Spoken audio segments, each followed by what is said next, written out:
समझ नहीं आ रहा अपने सैलरी इंक्रीमेंट का क्या करूं। बेटा इतना क्या सोच रहा है? अपने म्यूचुअल फंड्स के एसआईपी का टॉप अप करा ले। This is the right time. क्या समझ में नहीं आया?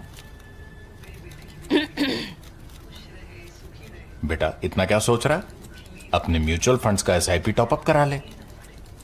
This is the right time. आप समझा?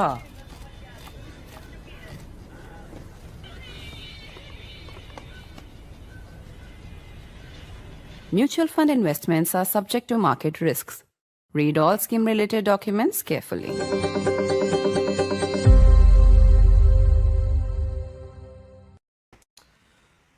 The American President Donald Trump might believe, and this time he may not be blamed for it, that he's actually a couple of steps closer to his dream of being nominated for a Nobel.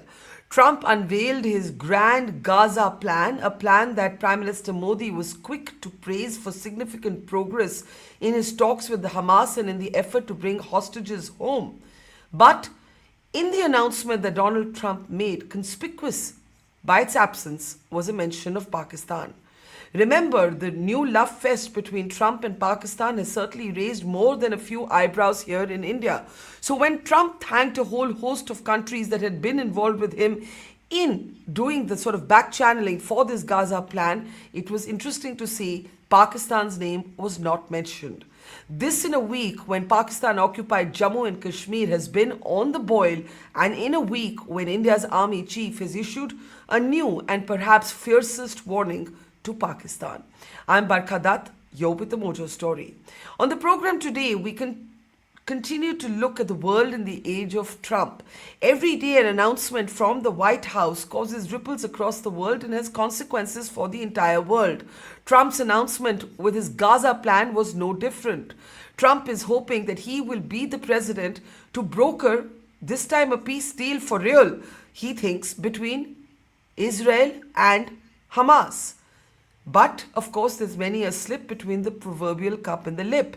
And we'll have to wait and see what happens. Prime Minister Modi was quick to take to social media to praise President Trump for his leadership. Trump's announcement, however, omitted mentioning Pakistan, even as he named a bunch of other countries.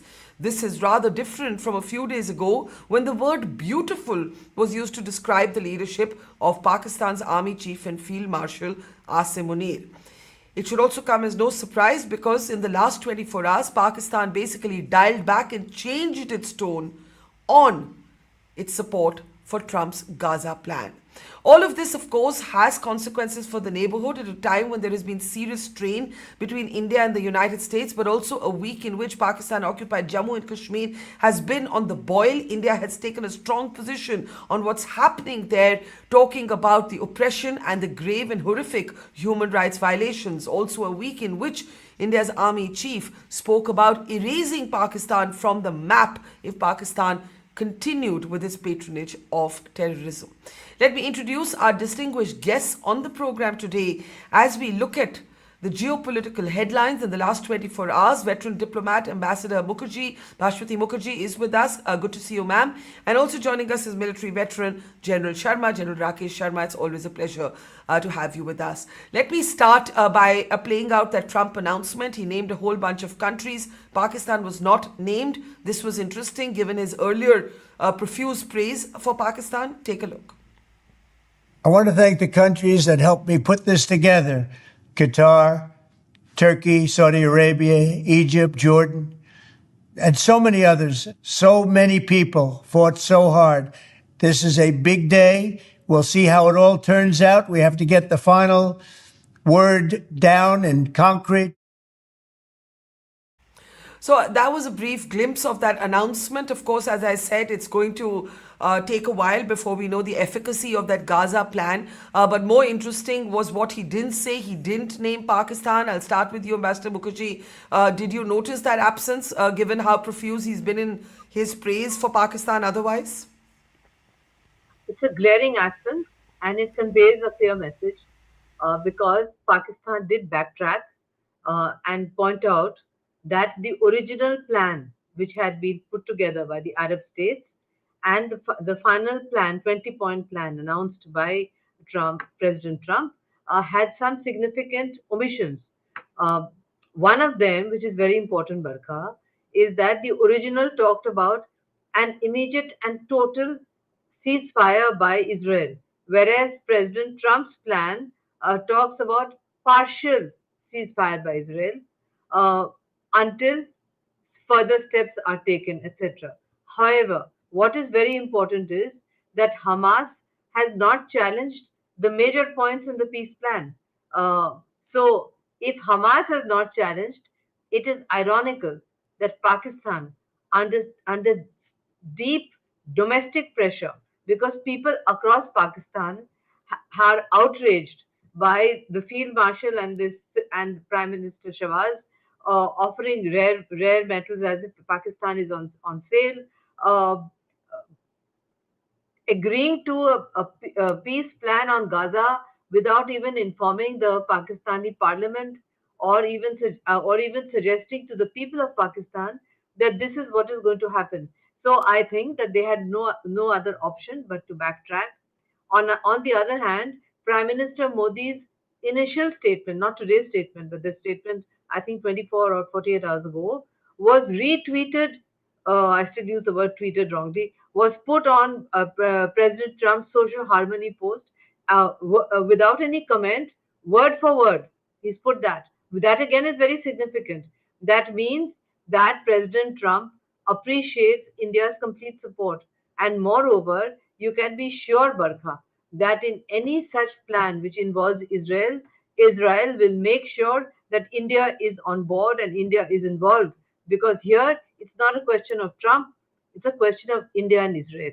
And as far as Israel is concerned, that's a huge plus point which we have with regard to the peace plan and our support for the peace plan. And the American strategists will tell Trump that India's support for this plan, in fact, will make sure that it goes ahead. There's also another very significant change in the plan which Pakistan did not speak about, which is that Trump is no longer talking about buying Gaza and making it real estate. He has said that he wants to bring peace, rebuild, and that he does not want to force Palestinians to leave.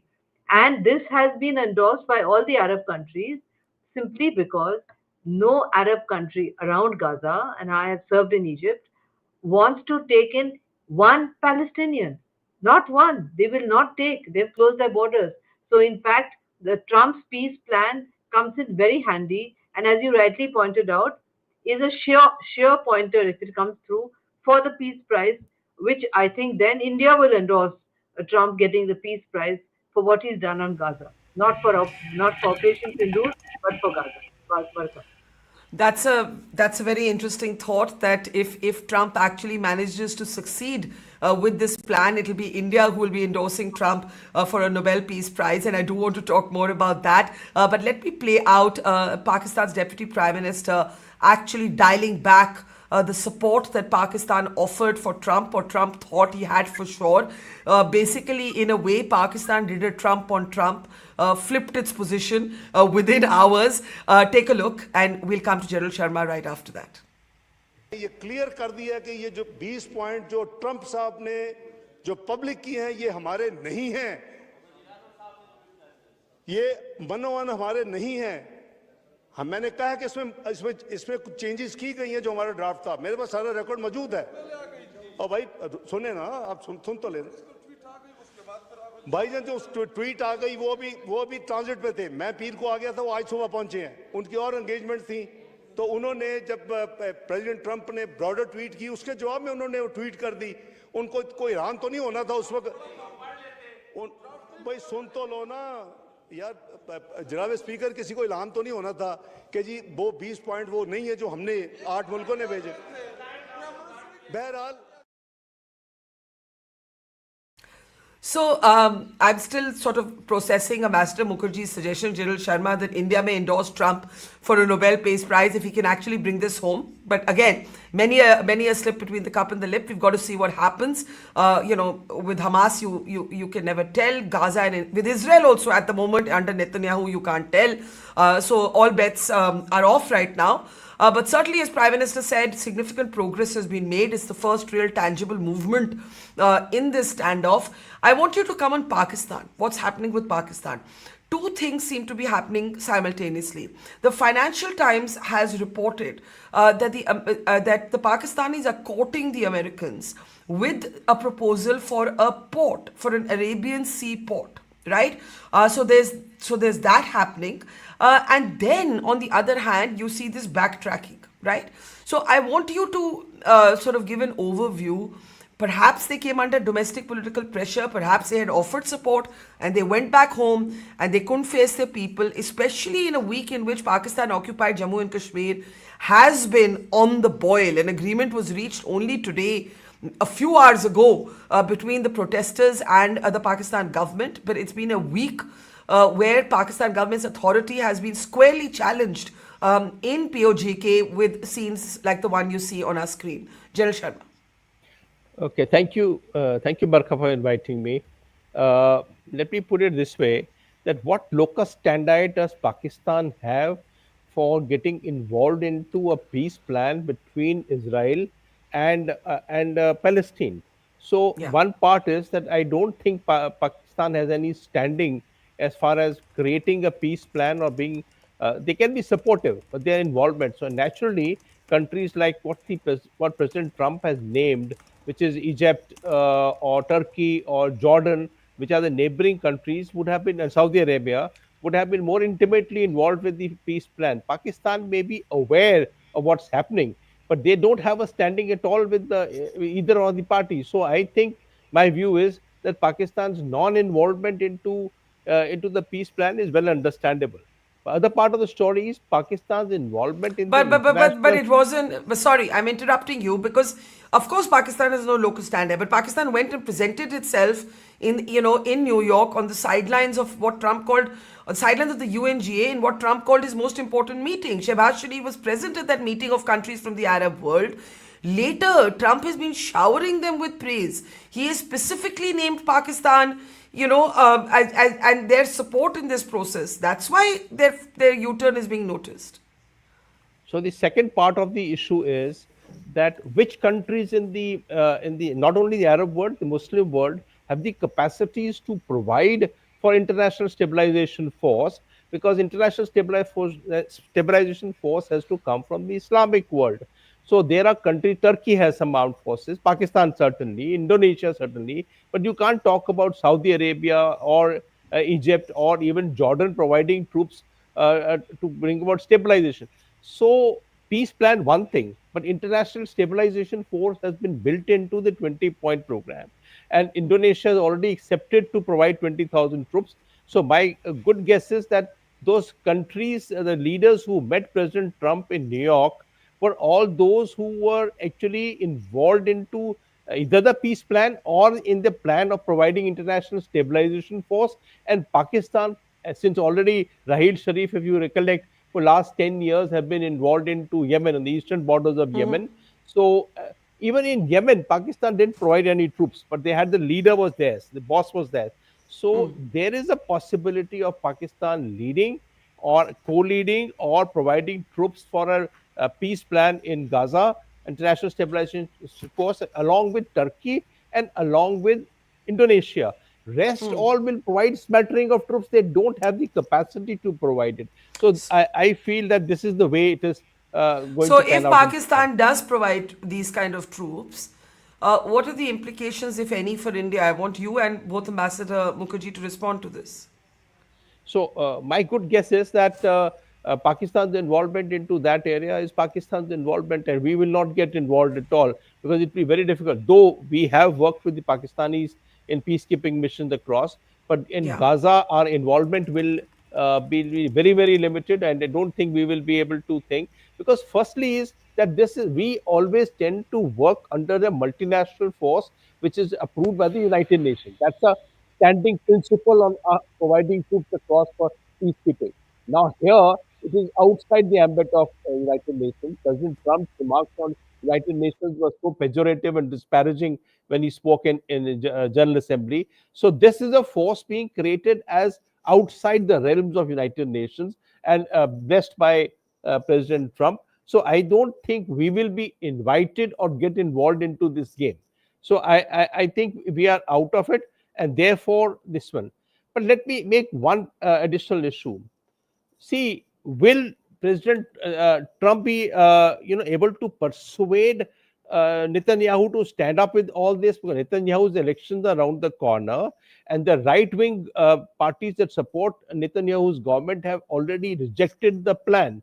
So there is an internal dissension within Israel. And the second converse is also true. The Hamas have said that they will not demilitarize or they will not disarm in their acceptance. So, in both ways, though heart to heart, we must hope that all get peaceful. And it's a policy that this is not an era of war, etc. But, both ways, both Donald Trump's persuasion of Netanyahu standing with the rightist parties, and Hamas saying that, don't tell us to demilitarize or disarm at this juncture, are contrary to the 20-point peace program. Though hopefully they will come around it. No, absolutely, which is why I've prefaced everything I'm saying by saying that we simply don't know if this is going to happen the way Trump is hoping that it will go. But let me get Ambassador Mukherjee on this on this idea of Pakistani troops as part of international stabilization. I mean, I think there's no question of Indian troops under any flag but that of the United Nations. I can't imagine it being otherwise. And since this is not a UN peacekeeping mission, and we're also jumping ahead many stages, we have to see if this happens at all. What are the implications, if at all, for India if Pakistan, given the Paki-Saudi pact, I want to bring that in also, the Pakistani-Saudi military pact, is there a sense that Pakistan sort of got a big boy place at the table and we should be concerned about that? First of all, Barkha, one very important point is that the Pakistanis have clarified publicly to their parliament that they have no intention of recognizing Israel. So, whichever country puts forward a proposal to send a contingent to Gaza through Israel, the Israelis will insist that they recognize Israel's right to exist. So that would cover Qatar, it would cover Egypt, it would cover Jordan, it would cover Turkey, it will not cover Pakistan. That's the first point. Therefore, I doubt very much that the Israelis will allow a Pakistani contingent for stabilization in Gaza. Secondly, what is very important is that even when we had the shock and awe in Iraq, etc., the American president phoned our prime minister at that time. I remember I was very much around, and asked for a full battalion of the Indian Army to keep peace in Israel. And I remember very well Foreign Minister Jaswant Singh and Atalji saying that there is difference between peacekeeping and peace enforcement. Because in peace enforcement, to enforce, you have to shoot dead. And I remember them saying, given the history of India and its colonial history, no Indian army will shoot dead an Arab for peace enforcement. We can do peacekeeping but not peace enforcement, which is why I agree with General Sharma that it is unlikely that without the blue banner, the banner of the United Nations peacekeeping forces, we would go in for this. It is possible that Trump could take it to the Security Council, provided the Chinese and Russians are on board. If there is an international peacekeeping force, and if the Israelis ask us and the Arabs ask us, yes, we will provide, but it will be peacekeeping and not peace enforcement, because we will not shoot to kill any Arab. That's the way it's always been with India and PKOs. Secondly, there is, in my perspective, no way that Netanyahu will agree, or any other Israeli prime minister, to Pakistan's presence, because they'll be going back and forth from Israel to Gaza and back. They have to first recognize Israel. And in parliament, they said they have no intention of recognizing Israel. These are points which need to be taken in mind. Perhaps it was at Israel's insistence that Trump did not mention Pakistan in his press briefing. That's also highly possible. That Israel could have said that this country does not recognize us, so how can it come in to stabilize Gaza with the full approval of Israel? It's a very important point. The others don't have any such issue. They've all recognized Israel's right to exist. Welcome. Yeah, that's a very critical point there, and thank you for reminding us not just of that, but also of the American pressure on the then Vajpayee government to place troops, boots on the ground in Iraq, and India saying no, India's army saying no. In fact, former army chief N.C. Vij has captured this entire conversation in his memoirs. And how the army was so opposed to it, as was the political sort of opinion of the day. So these are important facts from history. I want to zoom out and actually look at what's been happening in POK, and also a very interesting set of statements that we've seen from India's military and political leadership in the last 24 hours vis-a-vis Pakistan. The Air Force chief, of course, had his annual briefing. But the army chief really made a very significant statement, as did the defense minister. And I want to talk a little bit about what's happening in POK, the stand India has taken on it publicly, and of course also decoding the military leadership's and the political leadership statement. This is what the army chief had to say. Take a look. इस बार भारत देश पूरी तैयारी के साथ है और इस बार वो संयम नहीं रखेगा जो सिंदूर 1.0 में हमने संयम रखा। इस बार हम आगे की कार्रवाई करेंगे और कुछ ऐसी कार्रवाई करेंगे कि हो सकता है पाकिस्तान को सोचना पड़े कि उसे इतिहास में भूगोल में रहना है कि नहीं रहना है।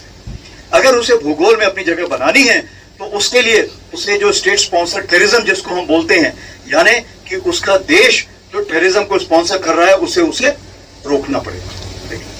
तो आप अपनी पूरी तैयारी करके रखिए और अगर परवरदिगार चाहेंगे, भगवान चाहेंगे, वाहेगुरु चाहेंगे तो बहुत जल्दी ही आपको मौका मिलेगा। उसके लिए ऑल द बेस्ट। जय Hind. So, General Sharma, I'll start with you. You know, beyond morale boosting, every chief, every general, as you know, has to sort of keep a constant state of war readiness, war preparedness. But this statement, how did you see it? He said, we will not show the restraint we showed in Sindoor 1.0. Again, reminding everybody that Sindoor is not over. It also coincides with the MEA taking a very strong position on what was called the forced occupation of POJK, Pakistan occupied Jammu and Kashmir, where we have seen at least 10 killed, dozens injured, unprecedented scenes that you're seeing on your screen. Only hours ago, some sort of tenuous agreement has been reached. And you've even had a POK leader calling Pakistan a rogue state. So this is actually what we're looking at now. General Sharma, I want your thoughts. The second point first. Yeah. Look, the people of POJK are Indians, by virtue of their right when you go back to independence. So, we have seats in our legislature which have been kept aside for elected representatives of POJK. So, for us to say that our own people who should be rightly part of India are being massacred literally and brought under such kind of pressure by the Pakistan military, and their rights are not been given, and they are suffering so much. So our contention that these people are being punished by the Pakistan army is a right position taken by us, because rightly so, if in 1947-48 had not happened, those people would have been citizens of India. So our point about POJK people is absolutely right. They should have been rightly Indians, and we have seats kept in the legislature for that. That's one part. Now the second issue is that you refer to Pakistan's views on sorry, you refer to the army chief, the chief's comments. Yeah. So okay, we are all heard the comments, and we thought it was one of the strongest comments coming from the chief for a very long time. And let me put it that he must be in anger and must be frustrated with the kind of infiltration attempts that are continuously going on.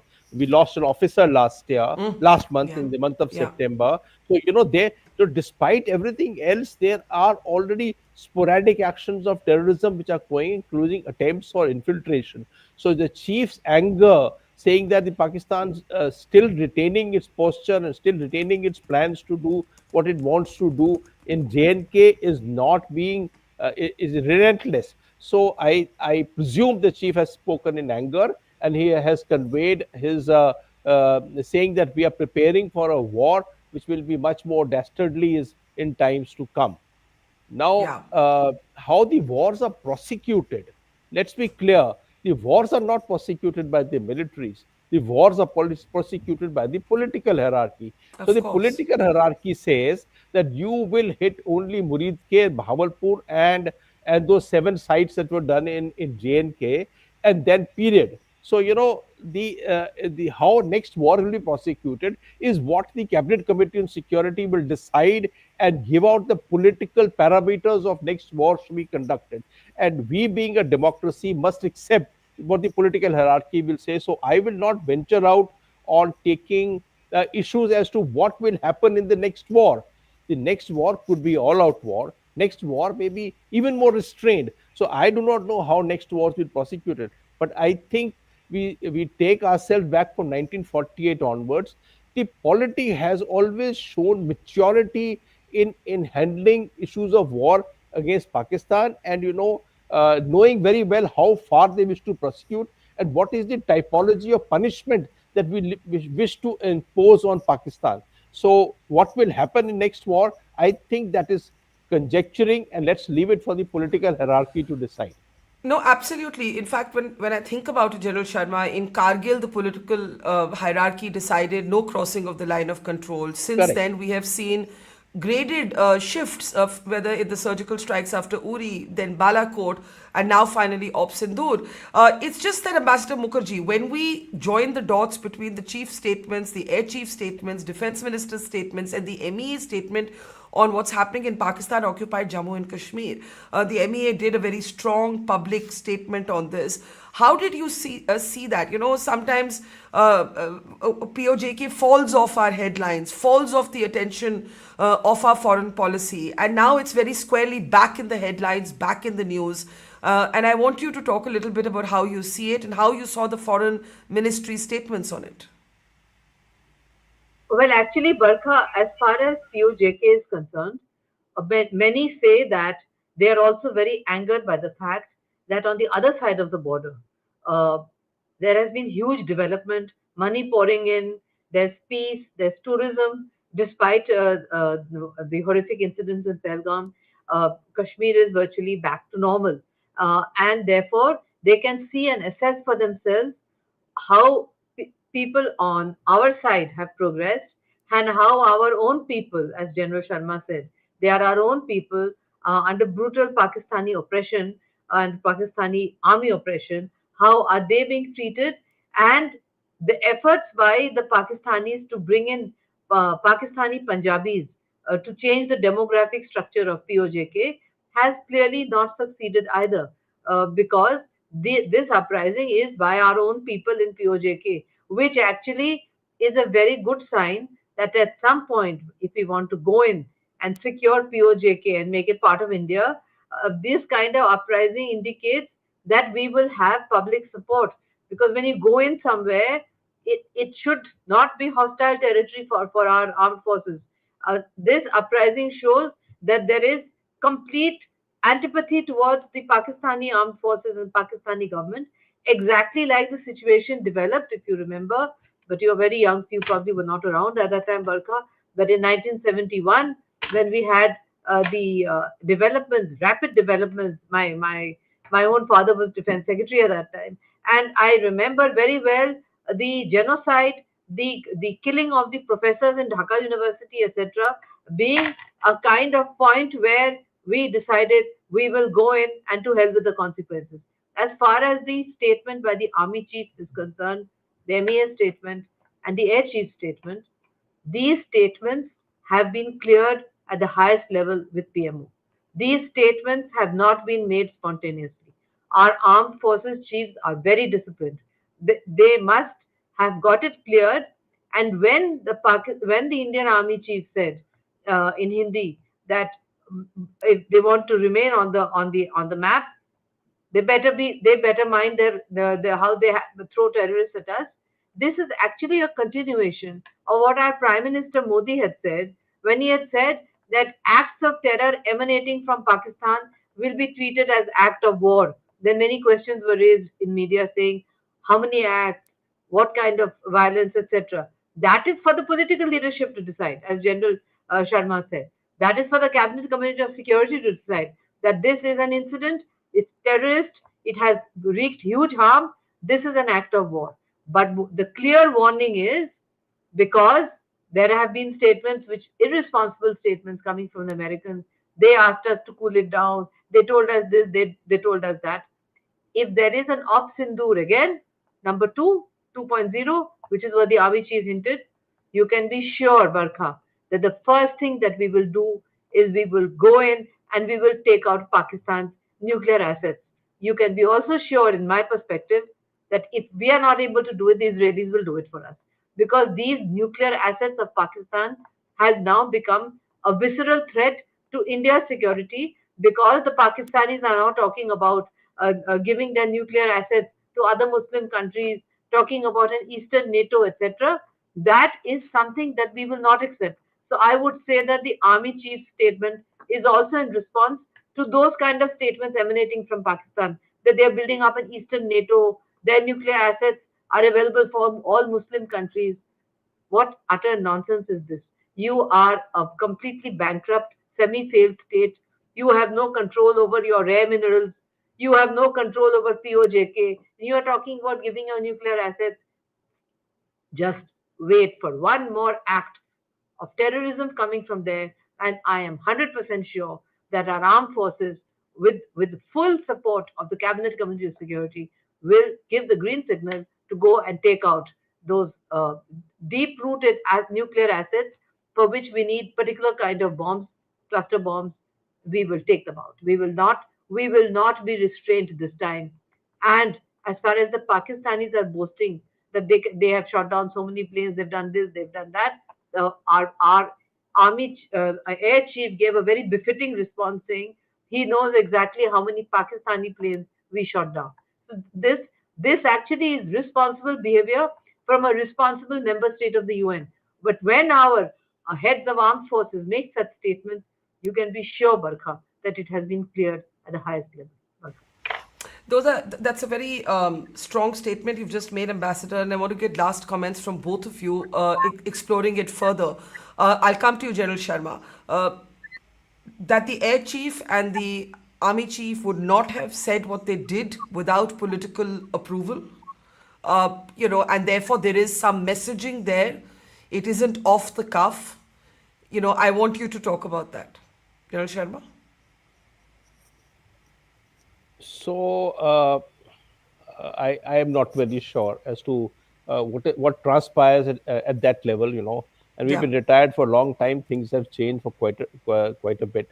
But having said that, suffice it to say, the air chief responded as part of the question answers from the journalists, which were posed to the air chief, which is the annual conference. But why do you think he chose this time to put out all these details in public? He did this previously also in Bangalore when he spoke on one of these memorial lectures, when he said, all these people. So it is a repetition of what, and this time also he read through the statistics which were there in front of him, and he said these many aircraft, etc., were destroyed. So we take what air chief says is gospel, and they must be having. See, invariably when the air chief speak and say that so many were destroyed on the Pakistanis, we rest assured there would be inputs that they would be getting from RNAW and the intelligence agencies, which will have taken information from ground assets as to what were destroyed, and and including technological end. So what he is stating, we take it that he has taken some time. It took him 2 to 3 months after the event has taken place before he came out with the statistics. And we tend to say that what the air chief said has been verified, and then thereafter he was able to place before the Indian public and the world, saying that these were destroyed either on ground or in air, and then so it is a substantial destruction that what the air chief has pointed out. So and that he had the clearance to say so. I would deem it yes, because the intelligence inputs would have come to him through the political hierarchy and through the clearances through right intelligence channels. So he has the okay to having say that. About the army chief having said that he will remove, of course his statement was very strong. It is one of the strongest statements coming from an army chief from a very, very long time. And I talk about army chiefs for quite some time, that to obliterate Pakistan.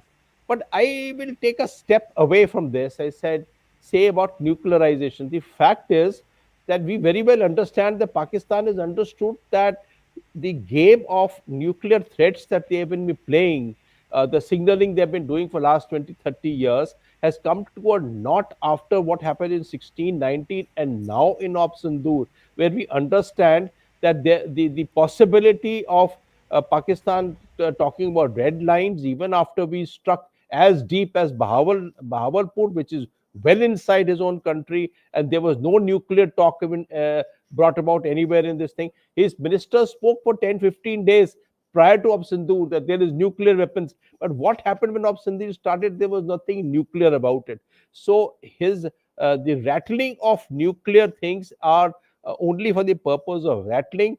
And I personally feel that the United States, with the permissive action links and all which they established, have some kind of control on the nuclear assets of the Pakistanis, including what we talk about Kirana Hills or wherever, or Chagai Hills. But so suffice it to say that let's not overplay the thought process of nuclear use of nuclear weapons. I think they are meant for only largely signaling and rattling.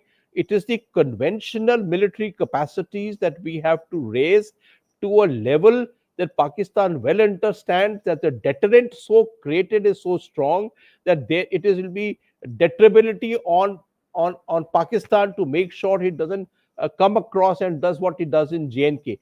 That quantum of deterrent which will make deterrence come true is what we have to quantify and create those capabilities and push the nuclear thing under a horizon, prepare for it, but under the horizon, understanding that it's not a simple proposition for any country to say nuclear.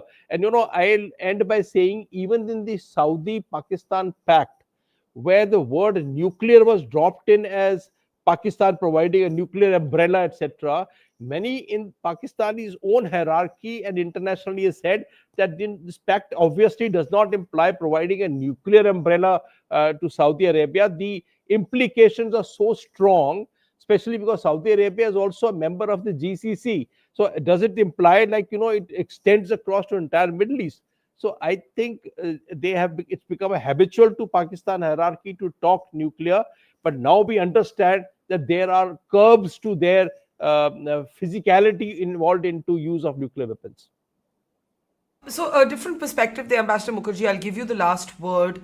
This thought of American oversight over Pakistan's nuclear facilities, there are many who believe that it is either the destruction of the F-16, some of which were listed out by the air chief, American manufactured fighter jets, or something related to nuclear assets, or simply Pakistan's nuclear sort of blackmail or hysteria that it tends to create in every conflict that got Trump so over-involved or got the Americans so obsessed with what happened in Op Sindoor. We don't know, and we may not know for a while. Your last thoughts, what would you be watching or looking out for in the next few weeks and months? Well, first of all, I would urge the government to change their no first use policy. We should change it.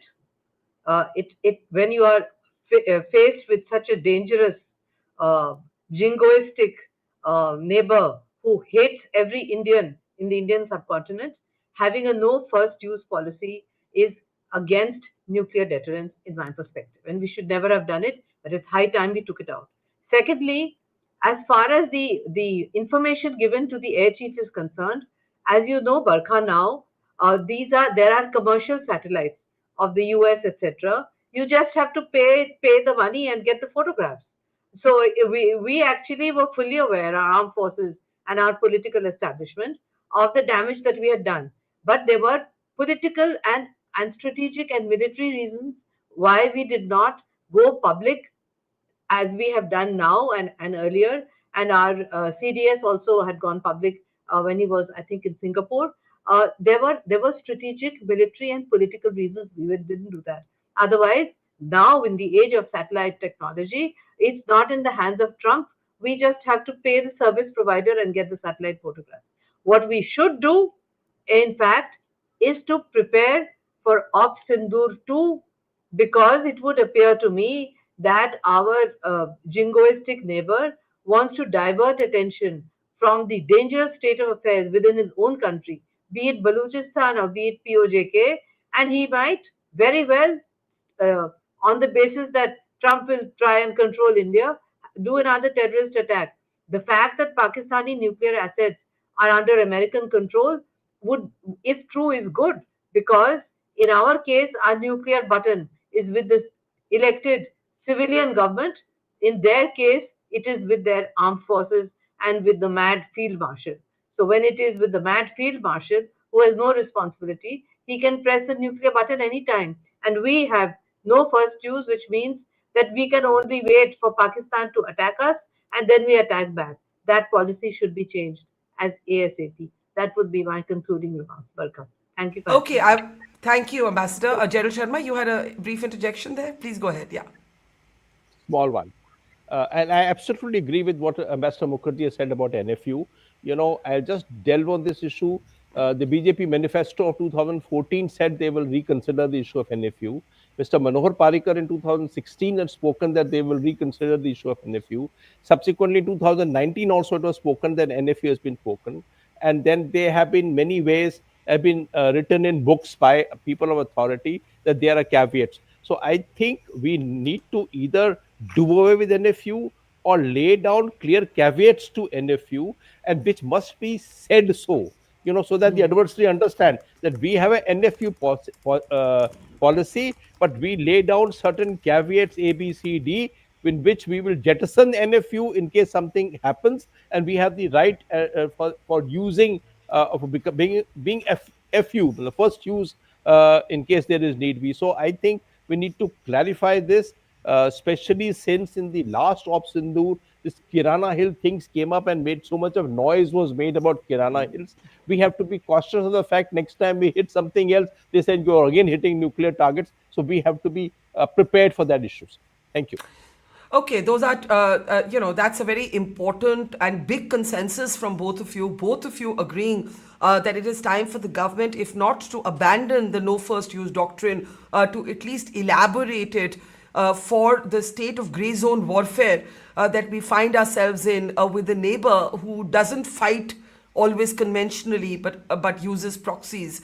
Since there is a new national security doctrine that terrorism by Pakistan will be considered an act of war, the NFU needs to be re-examined. That's what I'm hearing from both of you. Thank you very much. It's a somber note to enter the weekend with, but a lot to think about. Gerald Sharma, Ambassador Mukherjee, thank you so much. I always learn a lot from both of you, and to our audience. Thank you. See you all soon. Thank you. It's great to see you here. Thank you for watching our work. If you haven't subscribed yet, don't forget to click the bell icon and subscribe to Mojo Story and support independent, robust journalism.